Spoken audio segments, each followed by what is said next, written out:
You know what time it is. You know what time it is. I'm probably going to split this off into its own little video because it is so well deserving.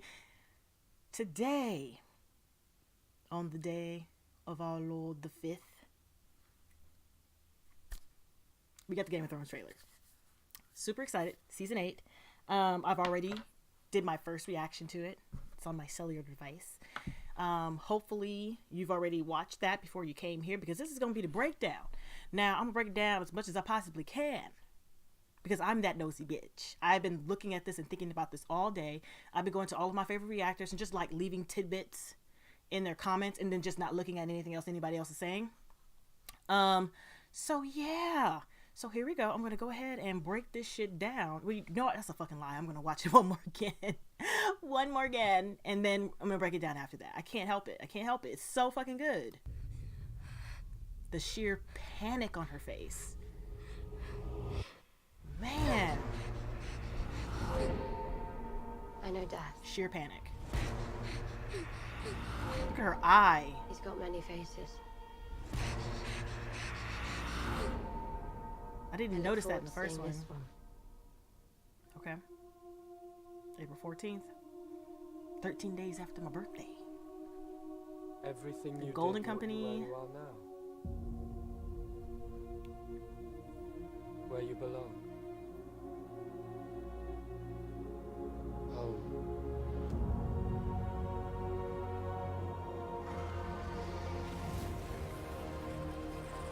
It's amazing. It's amazing. They're coming. Our enemy doesn't tire. Doesn't stop.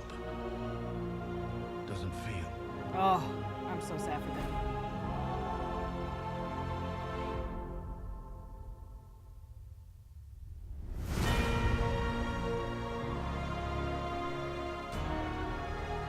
I promise to fight for the living.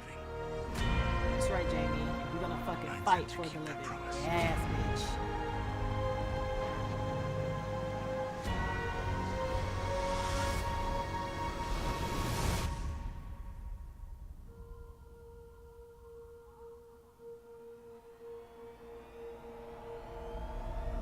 Oh, fuck that dude. Oh, so good. It's so good, y'all. It's so fucking good. Okay, now I'm going to really throw it back, and I'm going to go ahead and go, I don't want to say frame by frame, but it's going to be pretty damn minute. Let's talk about that. And yes, my heat is on. It is fucking freezing still. This is ridiculous. But, okay, we're going to go into this. First couple of shots, you see Arya. Now, what you don't see, but you see later in the other frames, is that her eye here is all bloody. So clearly this is right in the middle of the battle at Winterfell, which I think is going to be the first big battle. I don't think this is like the battle where the Night King comes and wrecks shit. I don't think this is the battle. I think they're going to have two battles. This is the really large one, and the really small compact one would probably be like the Night King facing off with Jon directly, or the Night King facing off with Dany and Jon on the dragons. So I think that smaller battle is going to be held somewhere else. And this is the very first battle, which is the biggest battle over Winterfell. Poor little thing. She's terrified. Terrified. See her face? You could see it clearly there. Back up a little bit. It's so dark. I'm gonna have to lighten the shit out of this video, so I'm probably gonna look a little crazy because it is so dark. Yeah, see right here? If it's clear enough, you can see her eye there. I know death. And what she says is important as well. He's got many faces. I look forward to seeing this one. Now, what she said is, I know death, he has many faces. I'm looking forward to seeing this one. She's clearly talking about the Night King. Once the threat is known that he is coming this direction, she's like, yeah, I'm badass. I've killed people. You know, I've seen death, and I'm looking forward to facing this one. But Arya has never been in a war before. She has snuck up, stabbed people, done all types of treachery killing. She jumped to somebody's face and stabbed them, you know. what's his name? I always forget his name. It's always cussing and involved in his name. But she stabbed old dude in the eye in Bravos. She, of course, cut Frey's throat. She cut Littlefinger's throat. But she's never, ever, ever been in a battle. Like the Battle of the Bastards, Hardhome, the Siege, with the Blackwater Bay. She's never been in a type of battle where there's just chaos everywhere. And I think what she is running from is either A, the Night King, which I'm not sure if she's going to get that close to him, first of all. 2, she could be running from one of his White Walker lieutenants. I think 3 of them have been killed at this point. There was one where Hodor died. There was one Sam killed. There was one Jon killed.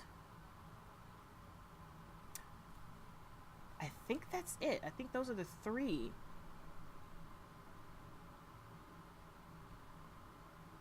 No, there was one that was killed when they went north. So that's 4, I think, killed.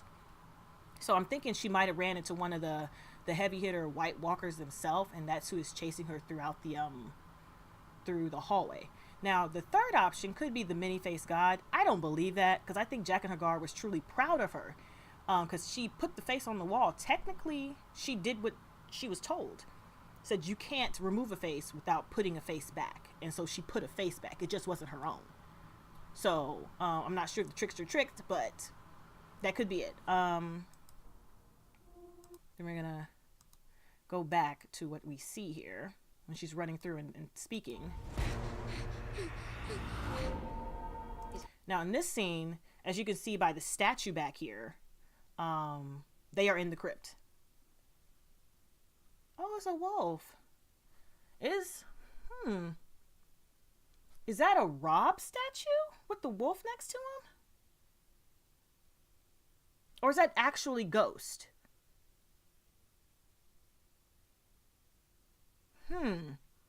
I don't know if this is a statue of a wolf or if this is actually Ghost, like in the background. But here they are in the crypts of Winterfell. Now this is where all the women, as you can see, the women and children are. And that's the same thing they did in the Battle of Blackwater Bay, when all the women and children, they were set in different parts of the castle and they were just sitting and waiting. So I'm thinking this is when it all starts and hits the fan. They're like, everybody, women, children, whoever is not fighting, get down there. And of course, Varys never fights. He is not a fighter, so his ass is down there with the rest of the women and children. And it's not a bad place to be, honestly, because you're the first ones to be out, I think. But I'm not sure if this is an actual, real, like, ghost. I don't know. I do not know. And I can't tell who this is in the back. I want to say it's Sansa, but I don't know. I can't tell. It doesn't look like it from the clothes. Got many faces. I look forward to seeing this one.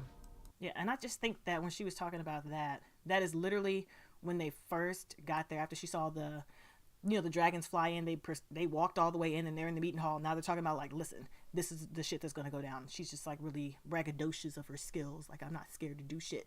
And poor little thing is scared. Looks like she got her ass handed to her and she's terrified.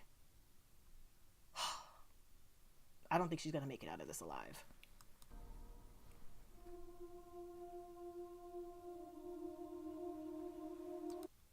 Back it up.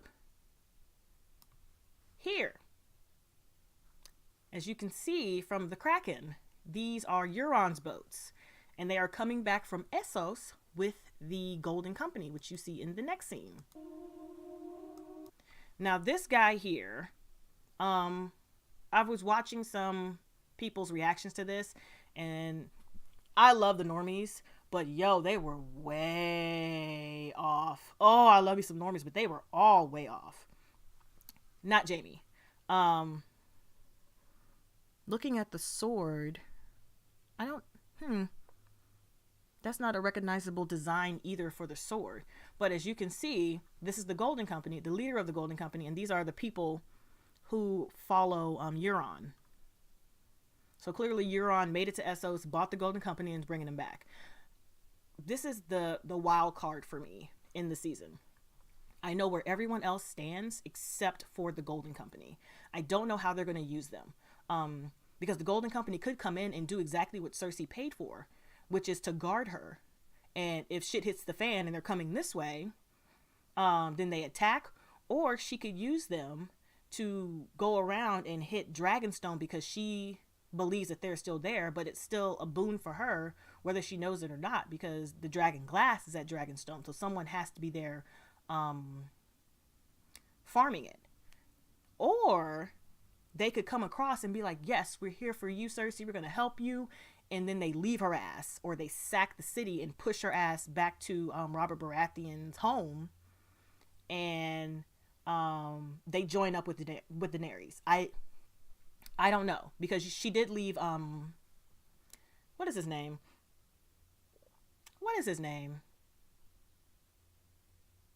Damn it, I can't remember his name. That's how far gone he is. I cannot remember his name. He was part of the Third Sons, and she left him in Meereen to rule over the city in her stead until they can figure out how to make their own government. I cannot remember his name. No, can't remember it. But they could pledge loyalty to Dany because they know what's coming. Everything you did brought you where you are. And I'm thinking this is, because that looks like Ed. Yeah, that's Ed. So they made it to Castle Black. I'm thinking that's what this is. They might be the only ones left from what happened to Eastwatch by the Sea. So this is them coming to Castle Black. That's what I'm predicting the scene to be. No. Yeah. Yep, they know. They know. They're probably having a conversation and waiting for Jon to arrive and being like, man, is that him? He's here. He's here. Where you belong. Yeah, this is clearly, honestly, I'm just going to go ahead and call this like one of the first or second scenes we see in episode 1, because, well, 1 or 2. I'll be liberal. 1 or 2, because now this is her eyeing the Golden Company from the sea. She sees Euron and she's like, yes, I'm gonna win. I'm a winner. You see that smirk, that shit any grin she always has?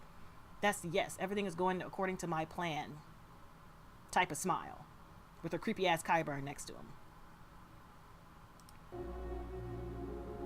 Oh. And of course, these are the Unsullied going towards Winterfell. Look at all these people and all these kids. Good Lord, that is an army. It starts up here. Look how pretty she looks. Look at them. You can't really see anything going on tummy-wise. But this is when, I want to say this right here is part of episode 1, of course. It's got to be. They've got to make it to land. And they got to make their way up to Winterfell. Beautiful! Look at her face. Like, bitch, those are dragons. They're Flying over Winterfell. Side note, just like in the vision. Our enemy doesn't tire. Nope. And Doesn't stop. now here is where I'm confused of where Gendry is, because he could be in one of two places. He could actually be in Winterfell, which I think he might be. He might be in Winterfell, working as a blacksmith directly there, or he could be at Dragonstone, like getting the rest of the stuff put together, and he's bringing the last of it. But I'm honestly, now that I'm looking at it, I think he might be at Winterfell, because there's a lady here, and there were no people. There were no other people at Dragonstone. Doesn't stop. Doesn't feel. Them preparing. This is all from one episode. This is all the Battle of Winterfell. And I think this, I want to say this is towards the end of Cersei, where there's nobody else, there's nothing else, and it's just her sitting on the throne waiting for whoever comes. Whoever comes is going to come. And I think that's what she's waiting on. Now here, everybody was speculating about this. What I think this is her actually having a conversation with Euron, either Euron or Jaime, depending on how far down the Whites got and the White Walkers got, because she has tears in her eyes and she's drinking wine. Now in season 7, Tyrion had that conversation with her right before or right after the dragon pit to try to convince her to supply troops for the war. He poured her a glass of wine and she refused it, and he was like, wait, so you're pregnant? And if anybody knows Cersei and her character, she loves her children dearly. So she, like, at this point in the game, she wouldn't do anything to harm her child, especially when she didn't think she was going to have. But I'm thinking this scene shows that A, she either had a miscarriage and is talking to somebody about it and realizing that she's by herself. B, realizing that, you know, she's still pregnant, but according to the seer, she's not going to have a kid. Like, no matter how you slice it, she's supposed to have 3 children. So this one will not be born, and she might not make it out alive. So those are the 2 options that I have for this scene. But yeah, it's a really, look at that face. I swear to God, she can do it. And dragons! Dragons! More! I promise to fight for the living. Yeah, this is when the shit hits the fan. I think him at the werewood is when he first gets back home. And, you know, I think the last time he got back home, he went out here and he just sat. Or he could be looking for Bran, who is usually underneath the werewood tree. That's his home away from home. Bran is always underneath that damn tree. But, I mean, Three-Eyed Raven was in a tree. So it's fair enough that he would be underneath the tree, especially the tree with the faces. I intend to keep that promise. Yeah, she got real. Look at the siege. Now here, I'm thinking that they escaped. And these are the bodies of the whites that were on them. And, you know, shake them off and just light them on fire so they can quit fucking with them. But because they're still up north, but they're not near anything that I can see. There's something over here, but it just might be rocks. Yep, this is in the middle of the battle. And this is right before it begins. They're just waiting because they see him coming up the pike. And this is all we need to see of the Night King. That is it. He's at Winterfell. It's game on, y'all. It is game fucking on. My gosh, they did an amazing job with this. An amazing job with the trailer that gave us so much information yet told nothing about what was actually going to happen. Now, this is how you do a trailer, ladies and gentlemen. This is how you do a trailer. It gives people like me something to pick the fuck apart without spoiling a damn thing. Oh, I'm so excited for this, and I cannot wait to start this show. Whew, y'all. My mouth is moist. It's moist with excitement. So on that note, guys, leave your theories down below, ladies and gents. I am looking forward to hearing them and seeing them. Thanks for hanging with me, guys, and I will catch you in the next one. Bye.